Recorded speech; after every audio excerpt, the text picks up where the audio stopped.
হরে কৃষ্ণ। প্রিয় গৌর ভক্তবৃন্দ, তুলসী পত্র চয়ন করার ক্ষেত্রে কি বিশেষ কিছু বিধিনিষেধ রয়েছে?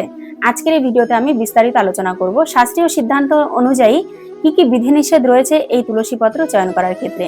প্রথমত, তুলসী পত্র কখনোই স্নান না করে অপরিশুদ্ধ দেহে বা অপরিশুদ্ধ বস্ত্রে তুলসী বৃক্ষে হাত দিয়ে তুলসী পত্র চয়ন করবেন না, সেক্ষেত্রে কিন্তু বিশেষ অপরাধ হয়। সর্বদাই স্নান করে পরিশুদ্ধ বস্ত্র পরে তবে তুলসী পত্র চয়ন করবেন। দ্বিতীয়ত, তুলসী পত্র চয়ন করার ক্ষেত্রে কখনোই পাদুকা বা জুতো পরে তুলসী পত্র চয়ন করবেন না, কারণ পাদুকা বা জুতো পরে তুলসী বৃক্ষে হাত দেওয়া মাত্রই কিন্তু অপরাধ হয়। সুতরাং তুলসী পত্র যখন চয়ন করবেন তখন পাদুকাকে খুলে রাখবেন। এবার তৃতীয়ত, তুলসী পত্র চয়ন করার ক্ষেত্রে কখনো পশ্চিমমুখী হয়ে তুলসী পত্র চয়ন করবেন না, সর্বদা চেষ্টা করবেন পূর্বমুখী অথবা উত্তরমুখী হয়ে তুলসী পত্র চয়ন করার। তো আশা করছি তুলসী চয়নের এই বিশেষ বিধিনিষেধগুলি পালন করে আপনারা তুলসী পত্র চয়ন করবেন। যদি ভিডিওটি ভালো লাগে অবশ্যই ভিডিওটিতে একটি লাইক কমেন্ট শেয়ার করবেন। সকলে ভালো থাকবেন। হরে কৃষ্ণ।